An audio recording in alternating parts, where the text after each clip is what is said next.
Views and opinions expressed in this broadcast do not necessarily reflect or represent the views and opinions of WBGR Network.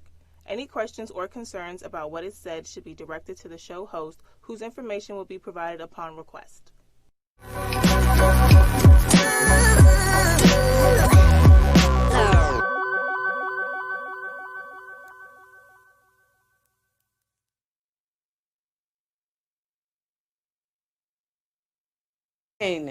Welcome to Charlotte Black Morning Coffee, a new perspective. How's everybody doing this morning? I hope everyone is well. Want to hop into it. Sorry about the little short delay. You know, it happens. You know what I mean? I got up this morning and, I woke up on time. You know what I mean? I always wake up really early. And I was like, oh, I just don't feel like getting up. And I just had this like strange, strange energy, this strange feeling over me. And I was like, I don't know what that is. What is that? So, I did my normal routine. Well, kind of did my normal routine. And, I always write in the morning. That's the first thing I do before, I get up in the morning. I connect with God, my spirit team, and I do my meditation and I pray and I'm thankful and, do all of that other stuff, go to the bathroom, wash your face, whatever, get back into bed and I pull out my journal and I start writing. And so one of the things that I wrote down in there was like, I'm feeling really different about this show today. I don't know. I mean, it's not like I'm not ready. I got my, I did my platform, well, not my platform, but my topic. I wrote it out. In fact, it's been written since last Sunday. And so, I'm just going along thinking, okay, everything's going to go fine. I'm just tripping, whatever. And then all of a sudden, it's kind of like this energy of anxiousness. You know what I mean? Like when you want everything to be perfect and you're like, okay, I got to be on time, I got to be there, I want to be late with this, with that, with that. And then before you know it, it seems like that's what's happening, right? So you trudging along and you're like, nope, this is going to happen the way it needs to happen. So I'm rushing, get here only to have things turn out just the way I envision. So then it causes me to think, well, maybe you feeling like the show was going to be a little bit behind, like it was going to start a little later. Maybe that wasn't so much because of something you did. Maybe that was more of a premonition type thing. Like, you know what? The show's going to be a little bit late. Let me just take my time. I don't know. It's just a thought. But these types of gifts are real. People feel them all the time. We discount them. You don't know what's going to happen. Maybe not. Maybe. But, I did all that rushing. And it's like everything that led up to me getting to the studio this morning was like slowing me down. Like I was in traffic and I'm rolling because when I ride like a speed demon. I'm rolling. Then this little van, right? The little white van with the little ladder on the top pulls in front of me. I swear he was going 10 miles an hour. I was like, oh my God. And I couldn't pass him because there was another slow vehicle right here. You guys know what I'm talking about. We've all had those moments. But that, to me, that was kind of the universe saying, slow down. There's no need to be in a rush. So instead of resisting, I just said, all right, I'm going to just ride. When I have an opportunity to speed, I'm going to speed. But right now, I'm just riding. Now, I got here safely. Everybody's safe, and it's all good. Just, it was a lesson in that. So I didn't get pissed off or nothing like that. There's no need for that. It's just a lesson that, we are really in control of nothing. We think that we are. Well, we have control over some things, right? That involve us, like, what we do, how we behave. But I mean, like, when we think about things holistically, we don't really, I didn't have control over that. I thought I did, but I didn't. All I could do was my part. And the rest, you just kind of have to leave it to the universe, to God, to spirit. You just have to leave it to however it plays out and be okay with that, And, when I think about it now, That's an amazing way to introduce me, to get me here, right? To get me in this space, to get me in this mind space, this head space, to deliver what I'm supposed to deliver to you, because I kept thinking, how am I going to do it? How am I going to do it? And that was done eloquently. And that's God, that's spirit. That's spirit. That's how the universe works for me. So anyway, the topic of the show today is going deeper, the thing behind the thing. And that's an example of the thing behind the thing, right? So I'm gonna be honest with you. I have been thinking about this over and over and over all morning. Like, wait a minute, how am I gonna, this is big. Like, how do you take this and put it in this, right? I mean, it's this big. So I'm gonna dig away at it the best way that I can. And hopefully you can grab the concepts. I know that you can. If I seem like I'm jumping from place to place, don't get alarmed, don't freak out. Sometimes we don't grasp it right away. Kind of like my ride over here, right? I didn't get it. I didn't get it until I got here. Then it was like, okay, I got it. So I've learned on my journey, on my path, that's typically in when I teach. That's how I teach. Things seem like jumbled. Even when I write my scripts or my, books, stories, or whatever, it's the same way. People will be reading, they'll call me up and they'll be like, hey, I don't understand, what is happening? I'm confused right here. I'm like, I know, just keep reading. It's gonna clear up. It's gonna make sense later.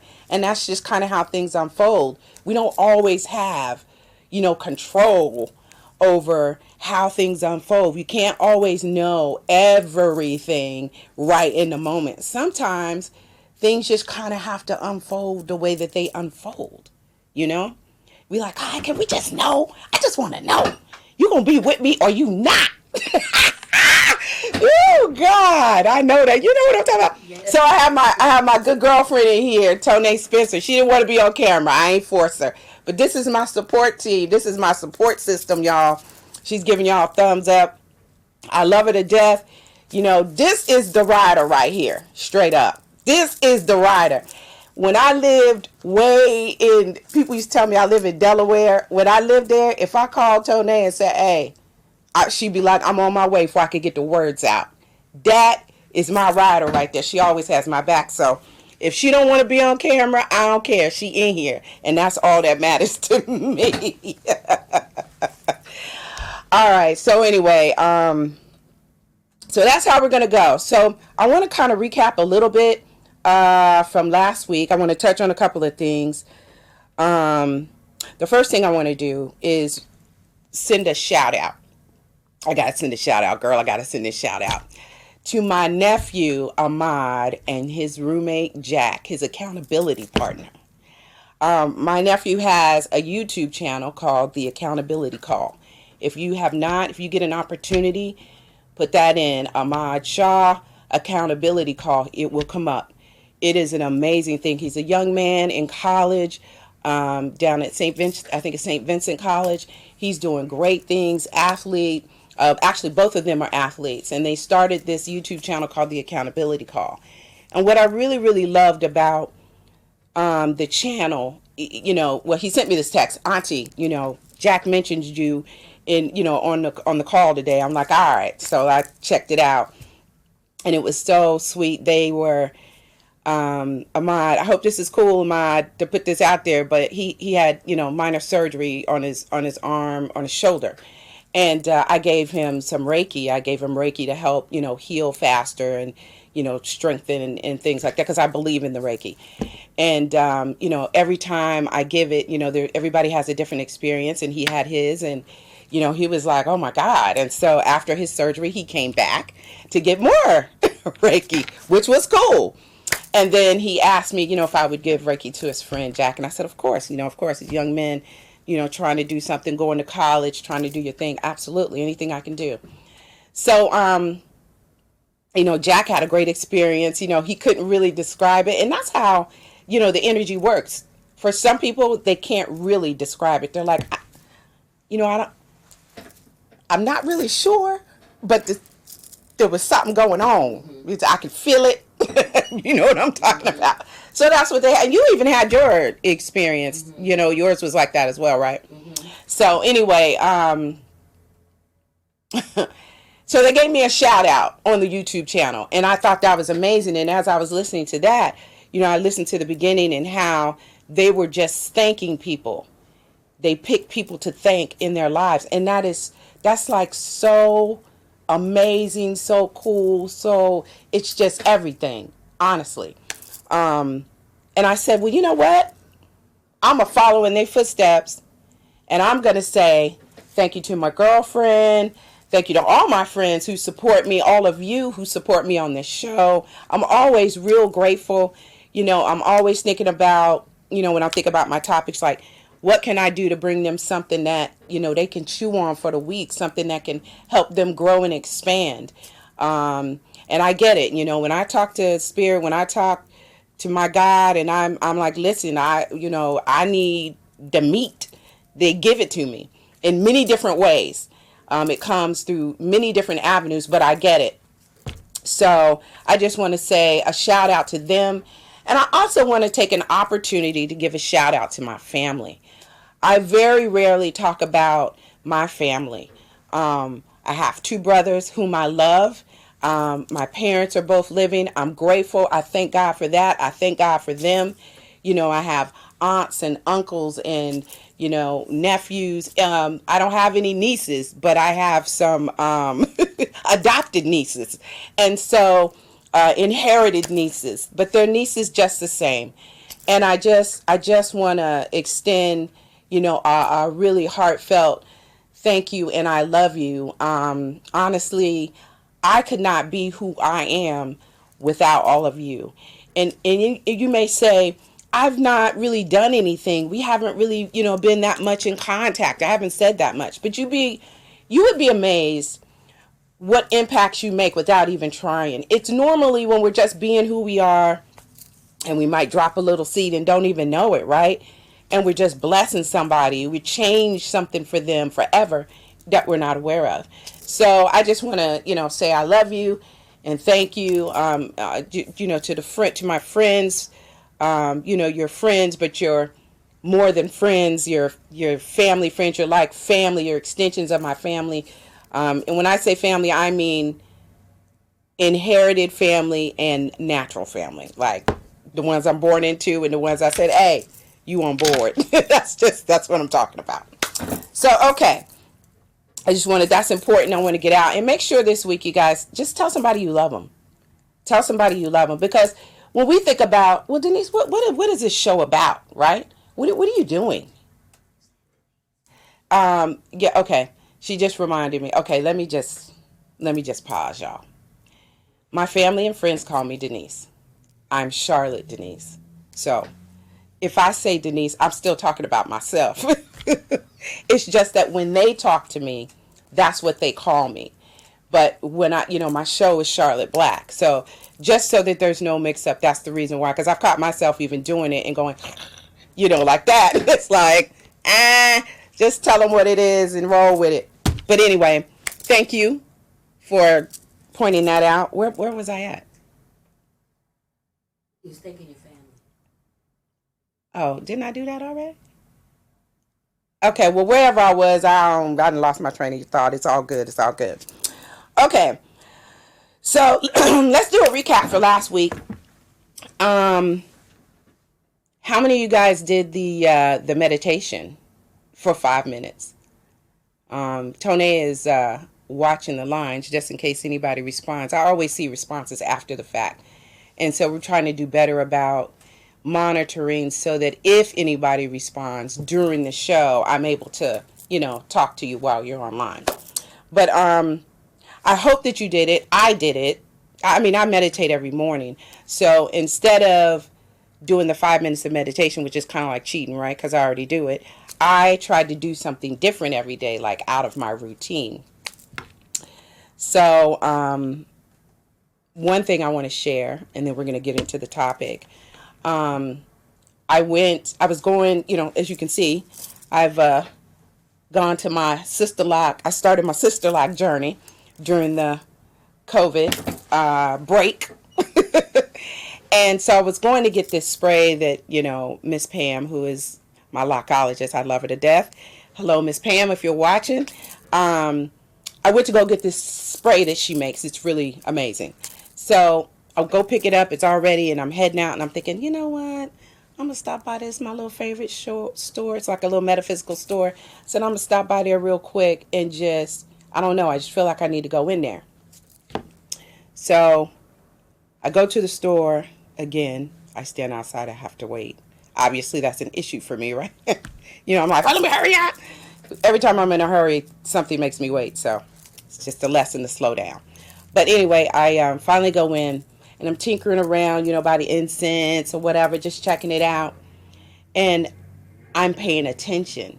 So this is about mindfulness, right? I see the UPS guy comes in with the boxes and and he's having a conversation. And then a couple comes in, and I hear the guy goes, hey, you got some CBD oil? I'm in pain. I'm in a lot of pain, and I'm still over here behind the thing looking at stuff, but I'm hearing them. And something says, go ask him, does he want some Reiki? And I'm thinking, what? You want me? I'm sorry, what you say? Go ask the man if he wants some Reiki. And I'm thinking, you know what? I'm just going to do it. All they could say is no. I mean, it's all good. I'm just going to keep shopping. So anyway, I did.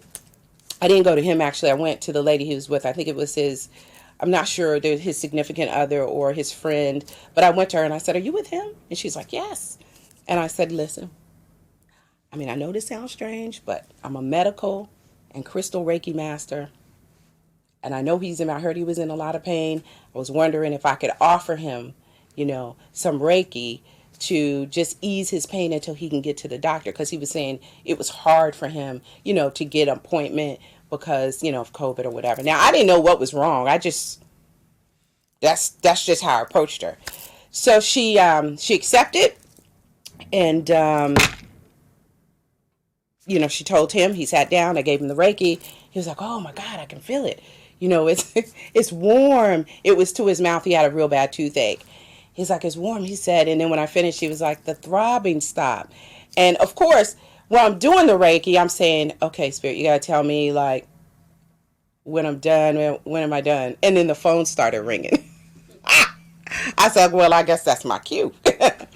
And when he picked up the phone, someone finally got him in to the dentist to get him taken care of. But he did say it helped him. I wasn't trying to do a whole lot. I just wanted to give him some relief until he could get to where he needed to go to get the service. So for me, that was a little miracle. That was like, well, a big miracle for me. But that was me being out of my comfort zone, because it's not comfortable for me to just walk up to somebody and be like, hey, you want some Reiki? You want some? Now, I'll reach out to people I know, easy. But people I don't know, man, that's what? So anyway, that was the thing that I did to take me out of my comfort zone, out of my routine. I also tried to not be so resistant to things this week. I tried to be more allowing, because we can meet things with, and I try not to do that. No, I'm like, okay, let me think about it. So anyway, that's my story. Okay. Whew. I said we're going to talk about going deeper. Yes. The topic of the show is going deeper, the thing behind the thing. I'm not really sure how to work this in, guys, because the plan was to tell you this story and then break the story down to kind of illustrate the thing behind the thing. But I did, during my week, come across a couple of videos that I thought illustrated what I was trying to say. So what I'm going to do is give a shout out to my engineer and have him roll. Let's roll the Jay-Z clip. No, he's got it. Just roll the Jay-Z clip, and when we come back, then I'll see if I can merge into what I'm saying from that. All right?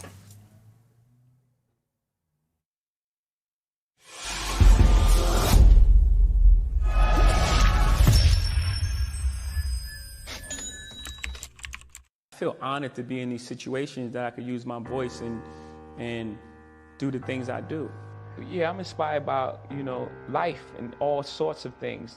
You can say something right now and it would inspire me to write a song or something to happen. You know, most kings just happen to be inspired by Basquiat drawing, you know, the drawing, and you had the most young kings get their head cut off on the bottom. And I looked at that and I was like, it's powerful.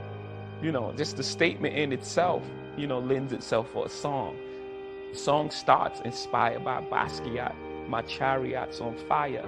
Everybody took shots, hit my body up, I'm tired.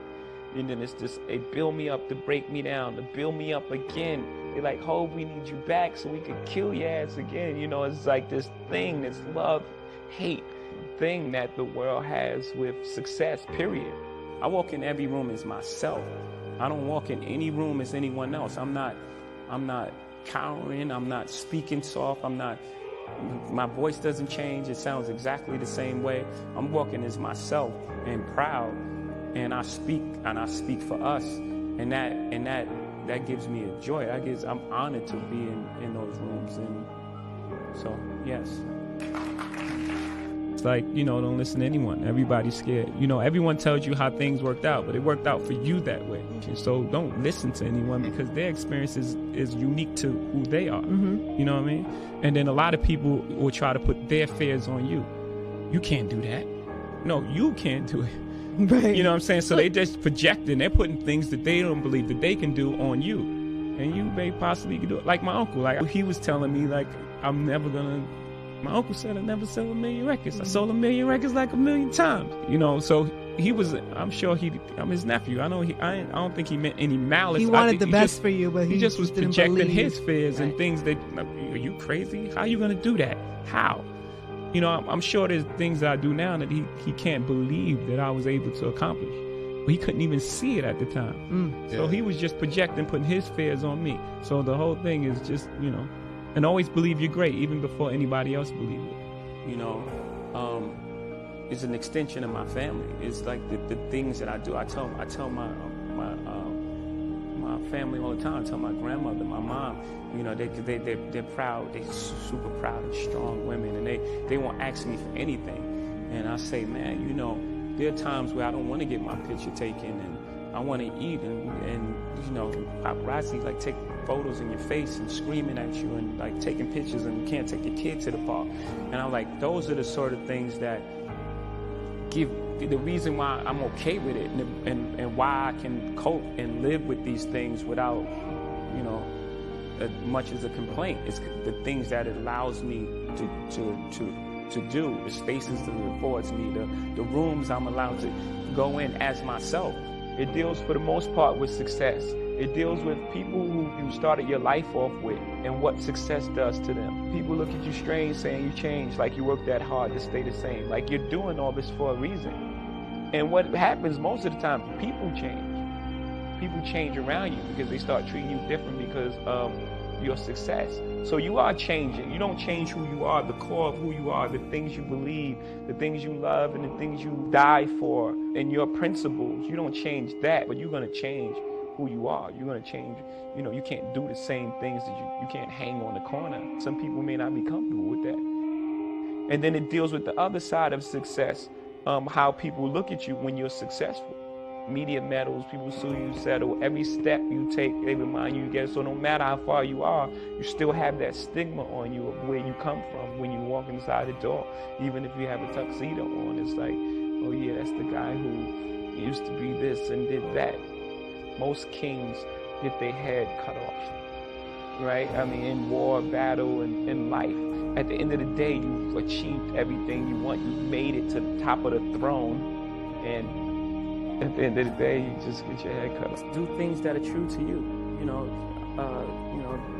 most things that I'm involved with are extension of being creative. You know, Rockaway is a clothing company. You know, it's part of who you are. And hip hop is your attitude and what you're trying to express, how you dress. You know, I love sports growing up. I grew up in a household where sports was on 24/7. So these are all things that are, you know, are comfortable for me. You know, these are things that I like. So I would just say get involved in things that you love, and also have have a standard for yourself and have some sort of integrity and try to, find some sort of truth in what you're doing. Back. This is good. This is good. Okay. I'm trying to turn it off. I still have it running right. I had it running so that I could see I could see when it was over. Man, let me tell y'all something. I'm laughing. I'm going to get into the video. I am, but I got to say this. Me and Tone are sitting here, right, while the trick clip's running, and Tone looks around. She's like, it's cold in here.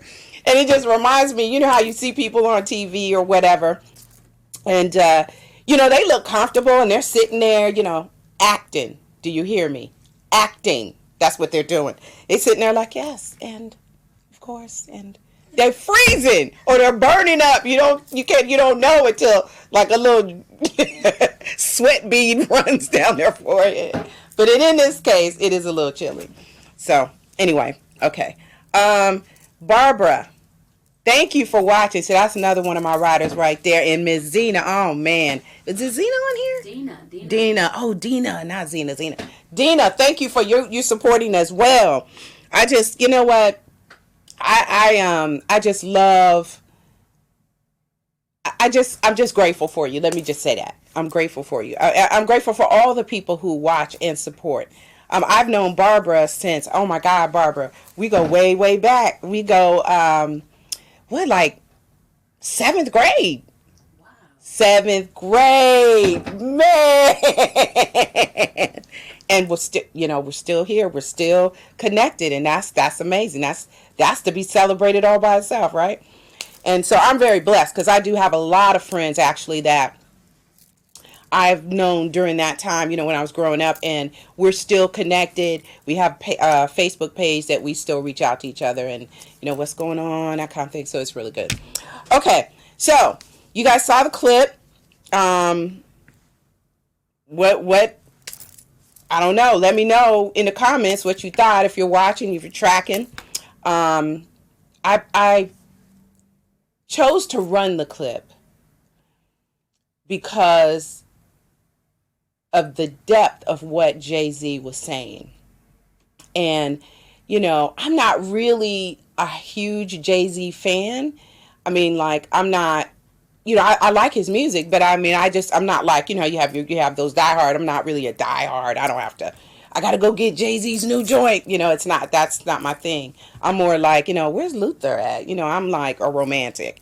So, but when again, it was one of those moments where it just floated into my field and boom, there it was, right? And I played it. I was going to pass it. Cause you know how on, YouTube, how, the logarithm, what do they call it?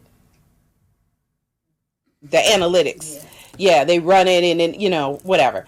That's what people say. It's the analytics. Well, for me, it's spirit. They sent that to me, put it on my page. Boom. I watched it and I said, I got to share it because the seeds of knowledge that he drops, amazing. He talks a lot about being yourself. That's what stood out for me. Walking into the room as yourself and allowing that and your talent and your gifts to get you into the other rooms that other people can't get into. He talked about not taking on the fears of other people. And I'm a big proponent of that. My son was, he was graduating from the Naval Academy, I guess. The Naval Academy, the looks like boot camp type thing.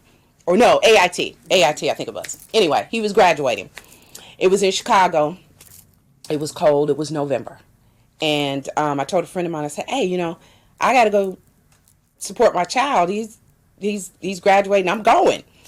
And, me and my kids, we're all, we're very supportive of each other. When something happens with one, we're all there. If something happens with another, we're all there. We just try to make that happen. So anyway, I'd been to Chicago, but I'd never really experienced Chicago.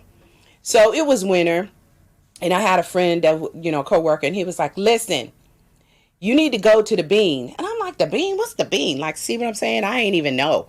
So I saw it in a movie. He explained it, how beautiful the city was, how everything was good. So I decided I was going to stay at the Wit. Now, the Wit is right across the street, I think, from, I don't know, the subway. Well, I don't know what you guys call it, what they call it out there. But it's like the subway, the train system. And he was saying, no, a person who grew up there, no, you don't want to stay there because, it's a lot of stuff going on, violence, drug activity, blah, blah, blah. He's just going on. And he's scaring me a little bit. And I'm like, yeah, but I want to experience the Wit. I want to go to the Bean. I called ahead. They said the Bean's right up the street. Everything's good. It's safe.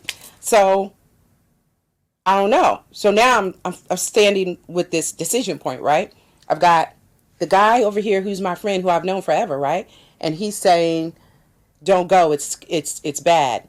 And then I got the people there going, no, it's good. It's cool. I had to make the choice. I chose to go and experience it for myself instead of taking on the fears that he was projecting. I don't know what he experienced. I'm not saying that what his advice was not valid. That's probably what he experienced. But for me, I had no experience. And it was my choice to decide. I decided to go. I had a great time. It was beautiful. I went to the Bean. I stood under it. All of that. So I say that. I give you that story to illustrate what Jay-Z is talking about. And that's what he's saying. Don't take on other people's fears. They don't mean to. It's not that they mean you any harm. They're not trying to stop you from being great. They just think that they're helping you. But it's not really always helping you. They're projecting their fears. That's like you guys have always had experienced friends who go, girl, don't talk to her because, she is blah, blah, blah, blah, blah. Well, that was your experience with her. She could be a great person who has some seeds of knowledge for you. And now you're averting that. You're not going to even get it because so-and-so said, don't trust her. Don't go there. You know what I'm saying? So you kind of got to, experience things for yourself. And, honestly, when I was young, I was much like that. You couldn't tell me something about somebody. It was just, you could tell me, but I wasn't going to listen. I was going to do what I wanted to do. And even today, Barbara will attest. I was always the ones like, okay, that's cool. But they already knew. Yeah, Denise going to do what she going to do. Charlotte's going to do what she going to do. And Charlotte's still going to do what she going to do. So anyway, that was just a great example of, just a little seed of wisdom as you go through your week to, kind of stand on your own ground, stand on your own feet. You know what I mean? Just make the decision based on what you feel, not so much what somebody is telling you. If you feel good about it, I say follow it. There's an experience in it at the end of the day. So do that. Yeah. Tone's looking at me holding her chest. What's that mean? Barbara said she loves you, lady, and it was middle school. Okay, yeah, that's what I said. Okay, well, yeah, got it. And she's right though. She said still that way. Yes, it is what it is. Okay, so I had this whole thing prepared. You know how you guys know when you go to church on Sunday, right? You're sitting there in the pew, and the pastor comes up and he says, "Congregations, members, friends, whatever what they say." And he says, I had this whole sermon prepared, and I feel like God's taking me in a different direction. That is how I feel today, because I have talked about only a little bit of what's on this huge paper, y'all. Just, it's crazy. So anyway, I'm going to get into it. I'm trying to get into it. There's so many seeds of wisdom here. It's expectations, programming, self-harm. There's so much I want to talk about. But I think the best thing to start with is consciousness and energy. Because I talk about it a lot, you might as well understand what it is. Or have some perspective. Or give you something you can research, right? So first I want to say, before I get started, because I'm going to read this excerpt, okay? I got it from this book, The Path of Energy. I don't know if you guys I can't see on the screen. But it's The Path of Energy. It's by Dr. Cynthia Andrews. And I think you can, I got it at Barnes and Nobles, but you can get it Amazon or anything like that, okay? So again, The Path of Energy. And this is where I'm going to be reading from. Some of the things are not verbatim. Some things I just kind of paraphrase in my own words. But nonetheless, it's an amazing information if you're interested in energy and how it works and consciousness and all that stuff. But I just want to read you this little bit from it, and then we're going to talk about it. Okay, consciousness is the part of you, right, that connects to everything else and harmonizes with the rhythm of the universe. It is the force that directs human evolution, guiding your development from from infinitely potential to one of spiritual realization. Consciousness and energy are similar, but they are not the same. Energy is the vehicle of consciousness, the vehicle consciousness uses to transmit the information of consciousness, which organizes matter. It nourishes and sustains life, flowing into and through everything, creating an interconnected and interdependent universe. When I think about, I'm just going to stop for a minute to try to, kind of navigate you a little bit. When I think about like energy, consciousness, I'm going to read more about it because she gives a little bit more about that. But I want to just talk about energy for a second. Energy, when you think about, it's the vehicle that consciousness utilizes to process information. So the best way I can illustrate that is like the internet, right? You type the information in, you hit send, and it transmits. The thing that transmits it, that gets it from point A to your phone, that's the energy. The energy is carrying it to your phone. That's kind of how energy works. It's that same concept. So I always say energy is in the negative space. Energy is in the space between people. Tone is sitting in front of me. I'm sitting here. There's energy right here, right? When I heal, right? This is how I do it. I'm going to send some Reiki out to the people. When I heal, that's how I do it. And I can feel the energy flowing from my hand. It just flows. It flows. Now, I don't know if you can feel it through the TV. I don't know if I'm that good. Maybe. But that's how it flows. I can feel it now flowing from my hand. And you get this sensation over you, like this warmness comes over you, right? And everybody experiences energy differently. And there's all different kinds of energy. So that's just kind of the concept. Okay. Moving on. So it says, Dr. Andrews, the lady who wrote the book, describes consciousness in 3 components, right?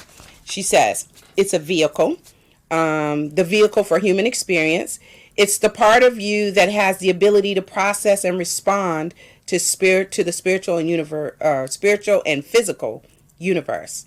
Every thought, every idea, every belief you embrace contributes to your vehicle, which means everything that we think about is part of our consciousness, and that contributes to our vehicle, this being our vehicle.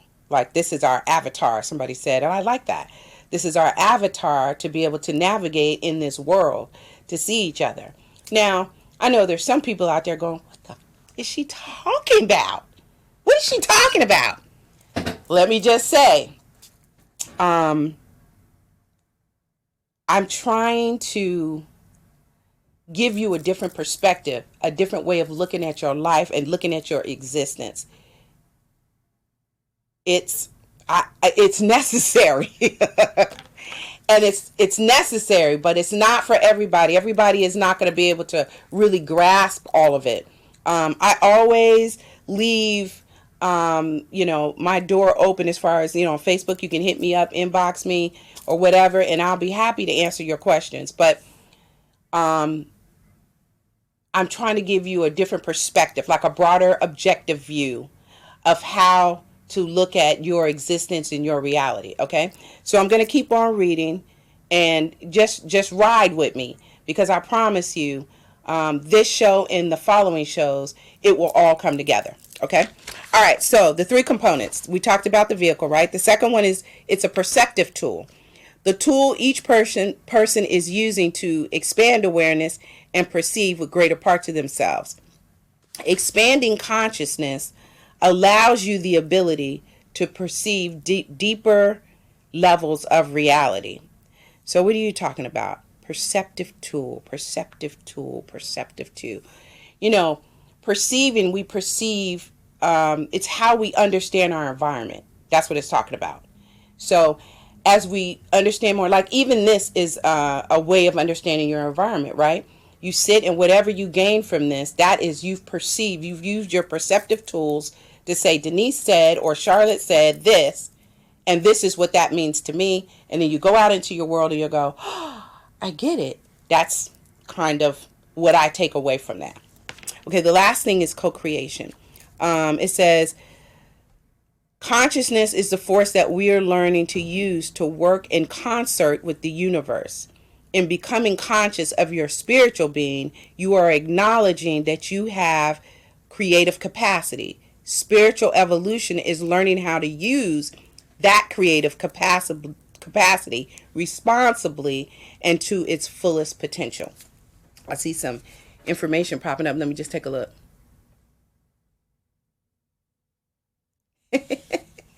Thank you, girl. So, co-creation, you know, and I don't know I don't know kind of what circles you dabble into, but in the spiritual community, they use it a lot. We're co-creating with the universe, and we are, right? The universe experiences through us. So as I'm teaching and I'm excited about it and I'm giving you this information and I'm real pumped up about it, it emits like an energetic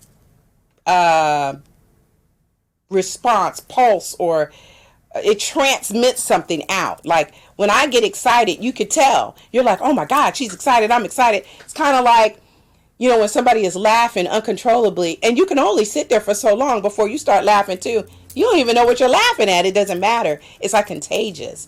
So when we are operating in our joy, when we're doing something we truly enjoy and we love, we transmit that love out as an energetic response. We are a pulse, and it goes out into the world, and the people around us, they feel it. But what she's suggesting here, you know, from a bigger, more global or more universal view, is that you're not the only one feeling it. Like the whole universe feels it. And so that is how we kind of give back, and we co-create this way. We co-create when we get a spark of an idea, which comes in, right? And then we put it out into the world, because we're the vehicle, right? We're the ones here on the ground, boots on the ground. We're the frontliners. And so when we get these magnificent sparks of creation or ideas and all these things that come, it's coming from the universe or through spirit, right? And when we get it, we say, you know, we start writing, those of us that are writing, or we start singing, those of us who are singing, or we start, you know, we dance, or whatever it is that we do creatively, we translate that information through our special spiritual gifts and offer it to the world. And that is how we're co-creating, because now we're allowing God and spirit to come to work through us to express in the world. And that's why it's so important for you to stand in yourself, to stand in your truth, like Jay-Z was saying. See, I told you it was going to circle back. They bring me there every time. That's why it's important to stand in your truth, to stand in your originality, because you're doing a disservice, not just to yourself, but to everyone around by not sharing it. I think I was scrolling one day on Facebook, and I don't care. I can't quite remember what was going on, but there was something like I should do, right? I think it was the Reiki. I had just started, and I wasn't really, you know, confident in it yet. I mean, I had just started kind of messing with it and using it and healing, and I wasn't really, you know, secure in that. So I was like, nah, I'm cool. And I was scrolling, and this guy, I don't even know how the dang thing stopped on it, but he was like, stop being selfish. Use your gifts. They're not just for you. I was like, oh my God. I'm being attacked right now. It was funny to me. I was like, okay, I got it. So here I am, right? So anyway, that's just, and an example of how we co-create and use our gifts. Okay, let's see. You know what? There's something really important I want to make sure I get to, because I know we're kind of getting to the end of the line. There was something really, really important. Okay, I'm gonna just try to have to sum it up without reading it because I can't find it. So basically, what it was saying is the literature was saying that we get caught up in this trap, right? Believing that we are our bodies, and we're not. We're greater than our bodies. We are the essence. We are the thing behind the thing. Perfect. See how Spirit does that. We're the thing behind the thing. And the more we come to realize that, the closer we will to our own individual freedom, right? It's a trap for us to believe that we are no more than our bodies or our booty or our breast or our face or our smile or our singing voice or our rap game or whatever it is that you put so much energy into and think that that's you. You are far much bigger. You're bigger than that. Your essence is within your body, but it is not completely contained by your body. Your body can't hold your whole self, your whole essence. It can't contain it. So just know that this is just an expression of you in this body, operating through this vehicle. Not necessarily that you are your hand or you're bigger than that. And that's, I'm not going to get too deep into it, but that's what I'm trying to express. We always try to capitalize on one thing. We're bigger than that. It's much bigger than that. It's just much bigger. Let's see. Okay. It says, consciousness is the vehicle for the journey, completely equipped with sensing tools and the power necessary for exploration and creation. And I wrote in parentheses that it's like playing a video game. A lot of people out there play the video games, right? And in the beginning of the game, what do? You pick your avatar, you pick your tools, right? And then you hit all these levels, right? You like boom, boom, boom. You play, you pass level, you rocking, right? You go into level 2 because you passed level 1. You go and you playing. You like, yeah, I got it. Boom, you go to level 3. It's a little bit challenging. Boom, boom, boom, boom, boom. But you get it, right? So each level has a different challenge. Some are more difficult than others. It's the same with life. It's the same with your path. Every path is different. We go through the same things, kind of like conceptually, but not specifically, right? We all have challenges. We all have our path. We all have our gifts, but they're not all the same. So I can't go to Tone and be like, no, girl, you got to do it like this. Nope, I can't. I can't do that. Tone has her own path. She has her own gifts. She has her own challenges that I know nothing about because I have my path. Now I can lend to her what I've done on my path, and then that might spark something or be of use to her that she can use, right? Or Spirit might send her something and say, hey, Denise, I just want to tell you this. And I'm like, oh, I've been waiting on that answer. Oh, my God, thank you. Because that takes me to the next level. That's what I'm doing, right? I'm on my path right now. And my path is to deliver this information. And as I deliver it, the people who can glean from it will. The people who can't won't. Some people will look at it every week. Some people will look at it every month or whatever, and it's fine. It's fine. It's fine if one person watches it or 3,000 people watch it. It doesn't matter. As long as the information can be used and it gets to the people it needs to get to, that's all that matters, right? I can't control how many viewers. I can't even worry about how many viewers. Why? Because my path is to deliver the information and to trust that everything else will fall into place the way that it should be. Right? That's how it goes. Okay. So, let's see. Okay. This is something I want to read because I know we're getting close to the line. So here it says, every part of awareness is important, and that comes out of this book. Every type of experience is integral and holds valuable insight. There are no mistakes. Let me say that one more time. There are no mistakes. Let me say it one more time. There are no mistakes. From wherever you are right now in this moment, your job is to become fully awake, aware, and alive.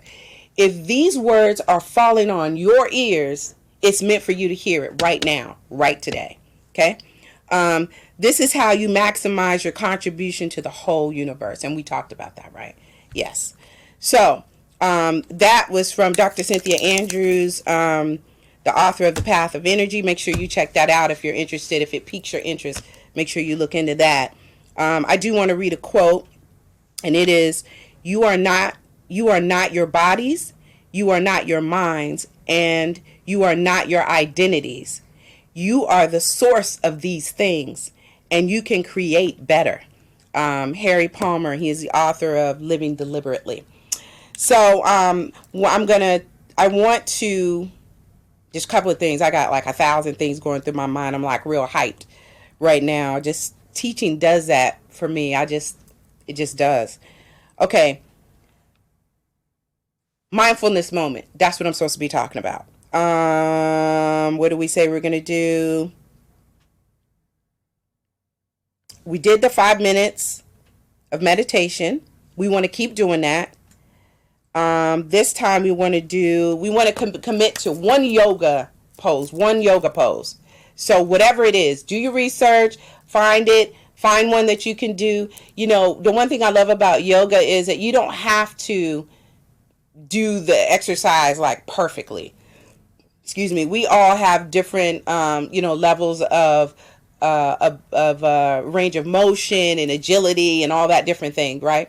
So if you need a chair to lean over to do the downward dog, then use the chair. It doesn't matter, right? You go as far as you can go and use something to prop you and stand there for a couple of minutes. You do it every day. That's going to be our next thing. So we're going to do 5 minutes of meditation. We're going to keep doing that. And then we're going to do one yoga pose that we can do, whatever it is.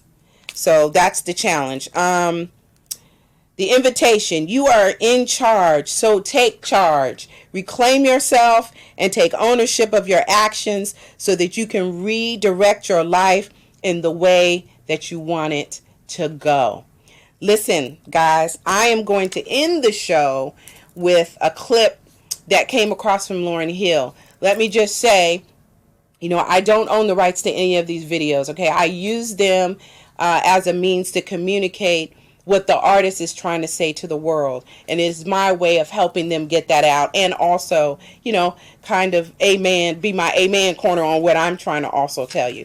But she talks about in this video about the fusion of ideas and how, the world has always been categorized. You got to be this, this, this, and this. And she talks about how those categories, those divisions are falling away. They're falling away, and the potential to do more creative things is really being birthed right now. And she also talks about being who you are. And for me, the reason why I picked the clip was to encourage you to blend these different energies that you have going on in your life and use them this way. Create something new. Experiment with what you have with your gifts. And how they can be unique to you and how you can use that thing uniquely for you to bless not just yourself, but all the people in the world. Bless me. I'm all open. I'm all ears. Send me, hit me up on Instant Messenger. But so that's how I'm going to end the show. I won't come back after that. So listen, have a blessed week. Love and light, miracles and blessings, just go out there and be great. Let's have a great week. So I'm going to have the engineer run the clip, and I'll see you guys next week. I had to say, I think early on, I was in arts and music. I had a brother who was in the tech space, ironically. When I was a child, my father was a computer programmer and an entrepreneur. My mother was an English teacher. And we kind of grew up, my brother and I, the fusion of those energies and those directions and those focuses. I heard you, Chameleon, talk about your thirst for information. I think that thirst for information is a thirst for empowerment, which is also connected to a thirst for freedom. I remember this was like, I want to say, late 90s, early 2000s. I saw my brother, he had very high hopes about the potential of the tech space, but I don't think that at that point we had come together. We weren't walking together. It was sort of, there were people who were like makers of content, and then there were text-based professionals and people who had a desire, right, to be in this space. But I don't think at that point that they understood to what degree they had to hold hands in order to make the relationship successful. I think since I've been away and as time has passed, those two communities are holding hands much better. They have a better respect for each other. You know, I used to say something jokingly back in the day about how you had street folks who kind of legitimized the academics and the academics who legitimized what the people on the streets were doing. Even the concept that you mentioned just now about the inner nerd, I think what's happening is that everybody is sort of being allowed to be themselves, meaning that the street intellectual is acknowledging that he's an intellectual, you know what I mean? Or he also is an academic of something. And then you have the people who are in the academic space and they realize that they also have a world of experience and desires culturally, creatively, that they want to also aspire to. I think before, in the world, there was this huge schism, right? It's kind of like the history of slavery where you had the house slave, right, and the slave in the field. You had people who were given permission or who were granted permission to reach a certain academic status. And in order to get to that academic level, they had to sort of divorce themselves of every other drive and all the other energies. And then you had the people who were left in the fields who had these very raw energies. You know, they were life force energies. But they weren't really allowed with the volatility, you know, and the hostility that came from the experience of slavery to touch the academic spaces. There were few people within that community who could touch both worlds. They crossed both spaces. They were both academics, and they also had access to the streets. Musicians, many musicians, people in the music world were able to do that, right? People say, you know, where's your inner CEO if you were a rapper? But if you were a rapper, you had to be CEO of something in order for you to be in a platform, to be doing what you were doing in that place on any level of significance. I just want to say that I'm seeing the world sort of come together more. These energies have always been around. You know, this thing, we term it hustle, but it's really just the ingenuity necessary to survive, you know, and navigate in the world. We call it hustle because I imagine that's just, you know, our way of giving it a name, because sometimes we want to divorce ourselves from the academic space because that academic space was a source of brutality and hostility for a long time. But the reality of it is it's still wisdom, it's still knowledge, it's still invention, it's still development, you know, and it's still progress.